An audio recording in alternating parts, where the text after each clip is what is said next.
تو چلیے ویڈیو شروع کرتے ہیں۔ دوستو، ایک مرتبہ حضرت موسیٰ علیہ السلام نے اللہ تعالیٰ سے سوال کیا، یا اللہ آپ نے انسانوں کو کیوں پیدا کیا؟ یعنی کہ آپ نے اتنی ساری مخلوقات کو کیوں پیدا کیا؟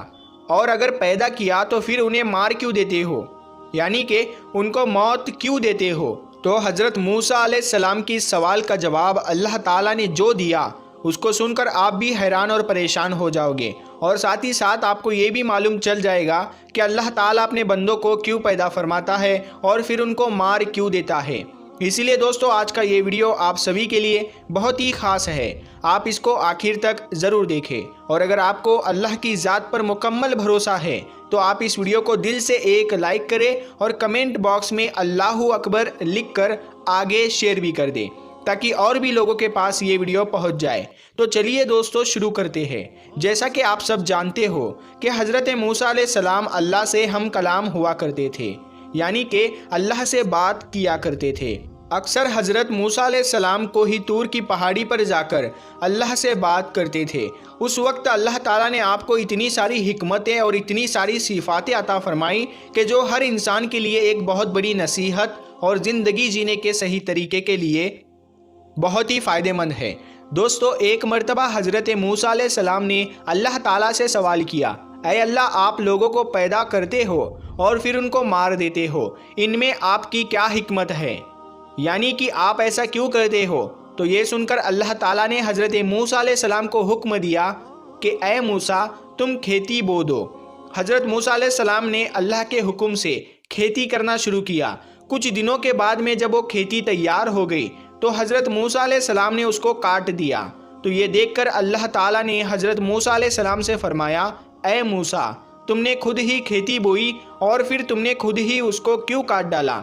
یہ سن کر حضرت موسیٰ علیہ السلام نے عرض کیا، یا اللہ کھیتی کے پکنے پر اس میں دانہ اور بھوسا تھا اور دونوں کو ملا جلا کر رکھنا مناسب نہیں تھا، اسی لیے حکمت کا تقاضا یہی ہے کہ ان دونوں کو جدا جدا کر دیا جائے۔ یہ سن کر اللہ نے حضرت موسیٰ علیہ السلام سے پوچھا، اے موسیٰ تم نے یہ عقل کہاں سے حاصل کی؟ تو حضرت موسیٰ علیہ السلام نے کہا، اللہ تعالیٰ سے عرض کیا، یا الہی میری یہ دانش مندی اور یہ عقل سب آپ نے ہی عطا کی ہے۔ یہ سن کر اللہ تعالیٰ نے فرمایا، اے موسیٰ پھر یہ دانش مندی مجھ میں کیوں نہ ہوگی؟ اے موسیٰ دیکھو، انسانوں کی روحیں دو قسم کی ہوتی ہے، ان میں ایک روح پاک ہے اور ایک روح ناپاک ہے، اور ہر انسان جسم ایک رتبے کے نہیں ہوتے ہیں۔ کسی کے جسم میں موتی کی طرح پاک اور صاف روح ہے تو کسی کے جسم میں کنچ کی پوچھ کی طرح روح موجود ہوتی ہے۔ ان روحوں کو بھی ٹھیک اسی طرح سے ایک دوسرے سے علیحدہ کرنا مناسب ہے، یعنی کہ جدا جدا کرنا ضروری ہے۔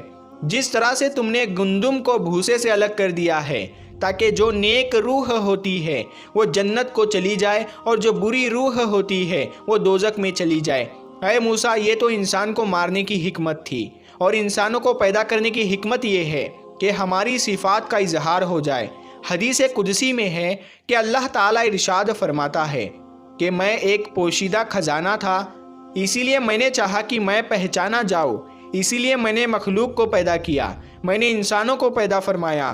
اے موسیٰ انسان کے جسم میں جو موتی ہے اس کو کبھی بھی ضائع نہیں کرنا چاہیے بلکہ اس کی حفاظت کرنی چاہیے۔ تو دوستو ہمارے لیے بھی یہ حکمت کتنی بڑی ہے کہ اللہ تعالیٰ انسانوں کو کیوں پیدا کرتا ہے اور پھر ان کو مار کیوں دیتا ہے۔ اس بات کا خلاصہ بھی خود اللہ تعالیٰ نے کر دیا ہے، اور ساتھ میں اس واقعے سے ہمیں ایک بہت بڑا سبق یہ بھی ملتا ہے کہ اللہ تعالیٰ نے اس قدرت کے نظام میں ڈھیروں صفاتیں رکھی ہے اور ڈھیروں وجوہات ہے جسے کوئی بھی انسان نہیں سمجھ سکتا ہے۔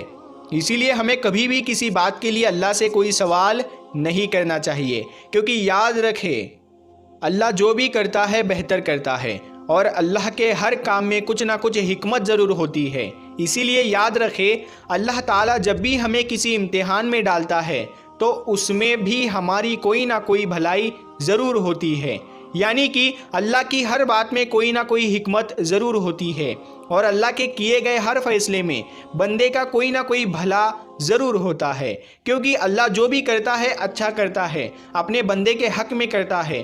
اسی طرح سے دوستو ایک مرتبہ حضرت موسیٰ علیہ السلام نے اللہ تعالیٰ سے 7 سوال کیے۔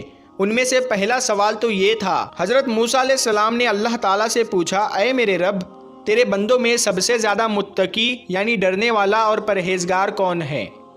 اللہ تعالیٰ نے ارشاد فرمایا، وہ شخص جو اللہ کا ذکر کرتا رہے اور اس کو بھولے نہیں۔ یقیناً اللہ سے ڈرنے والا وہی شخص ہوتا ہے جو صرف مسجد کے اندر ہی نہیں بلکہ مسجد کے باہر بھی اللہ کو یاد رکھے، یعنی عام معاملات، خوشی اور غم میں بھی اللہ کو نہ بھولے بلکہ ہر قدم اللہ کی رضا کے مطابق ہی اٹھے۔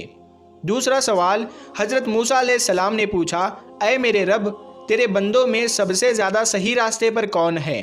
اللہ تعالیٰ نے ارشاد فرمایا، جو ہدایت کے راستے پر چلے۔ اللہ تعالیٰ نے اپنے نبی کو بھیج کر اور قرآن پاک جیسی کتاب کو اتار کر ہدایت کے راستے کو صاف صاف دکھا دیا۔ اسی لیے ہم سبھی کو قرآن اور حدیث کا جھنڈا لے کر ہدایت کے راستے پر چلنا چاہیے۔ تیسرا سوال حضرت موسیٰ علیہ السلام نے پوچھا، اے اللہ، تیرے بندوں میں سب سے زیادہ جاننے والا عالم کون ہے؟ اللہ تعالیٰ نے ارشاد فرمایا، عالم وہ ہے جس کا پیٹ علم سے نہیں بھرتا، جس کے اندر علم کی پیاس کبھی نہ بجھے، بلکہ وہ ہر دن نئی چیزوں کو سیکھنے کی کوشش کرے اور مرتے دم تک سیکھتا رہے۔ یہی عالم ہے، نہ کہ وہ جس نے علم سیکھا پھر سیکھنے اور سکھانے سے اس کا کوئی تعلق نہیں۔ چوتھا سوال حضرت موسیٰ علیہ السلام نے اللہ تعالیٰ سے پوچھا، اے میرے اللہ، تیرے بندوں میں سب سے زیادہ اچھا فیصلہ کرنے والا کون ہے؟ اللہ تعالیٰ نے ارشاد فرمایا، وہ شخص جو لوگوں کو وہی حکم دیتا ہے جو اپنے آپ کو دیتا ہے، وہ کام جو کسی نے نہ کیا ہو اور دوسروں کو اس کے کرنے کا مشورہ دیتا ہو، ایسا آدمی صحیح فیصلہ نہیں دے سکتا۔ پانچواں سوال حضرت موسیٰ علیہ السلام نے اللہ تعالیٰ سے پوچھا، اے میرے اللہ، تیرے تمام بندوں میں سب سے زیادہ عزیز ترین بندہ کون سا ہے؟ اللہ تعالیٰ نے ارشاد فرمایا، وہ شخص جو بدلہ لینے کی طاقت رکھتا ہو لیکن پھر بھی بدلہ نہ لے اور سامنے والے کو معاف کر دے۔ ایسا وہی کر سکتا ہے جس کے اندر صبر برداشت کرنے کی طاقت ہو، کیونکہ جب کوئی آپ کو تکلیف پہنچائے تو بدلے میں آپ بھی اسے تکلیف دینا چاہتے ہیں، لیکن بدلہ لینے کے بجائے جو معاف کر دے، ایسا شخص اللہ کا سب سے عزیز بندہ ہے۔ چھٹا سوال حضرت موسیٰ علیہ السلام نے پوچھا، اے اللہ، تیرے بندوں میں سب سے زیادہ غنی کون سا بندہ ہے؟ اللہ تعالیٰ نے ارشاد فرمایا، وہ شخص جس کو جتنا ملے اس پر راضی رہے۔ غریب وہ ہے کہ جس کے پاس دولت ہو لیکن پھر بھی اس پر راضی نہ ہو، دن رات اسی کی طلب میں مارا مارا پھرے، اور بے نیاز وہ شخص ہے جس کو جتنی نعمت ملی اسی پر خوش ہو کر اللہ کا شکر ادا کرے۔ ساتواں سوال حضرت موسیٰ علیہ السلام نے پوچھا، اے میرے رب، آپ کے بندوں میں سب سے زیادہ فقیر کون ہے؟ اللہ تعالیٰ نے ارشاد فرمایا، جو مسافر ہو، ایک مسافر یعنی سفر کرنے والا حاجت مند اور ضرورت مند ہو سکتا ہے۔ ویسے تو آج کل کے سفر چند گھنٹوں اور دنوں کے ہوتے ہیں، اسی لیے آسانی ہوتی ہے، لیکن پھر بھی سفر میں مشکلیں بہت سامنے آتی ہے۔ اسی لیے اگر کوئی مسافر اگر ضرورت مند ہو تو اس کی مدد ضرور کرنی چاہیے۔ پیارے دوستو، اگر آپ کو یہ ویڈیو پسند آیا ہو تو اس ویڈیو کو زیادہ سے زیادہ شیئر کریں، اور اس ویڈیو کو آپ نے ابھی تک لائک نہیں کیا ہے تو اس ویڈیو کو لائک کریں۔ آپ نے ہمارے یوٹیوب چینل کو ابھی تک سبسکرائب نہیں کیا ہے تو سبسکرائب کر کے ساتھ میں لگے بیل آئیکن کو ضرور دبا دیں۔ ہم ملتے ہیں پھر ایک نئی ویڈیو کے ساتھ، تب تک کے لیے السلام علیکم، اللہ حافظ۔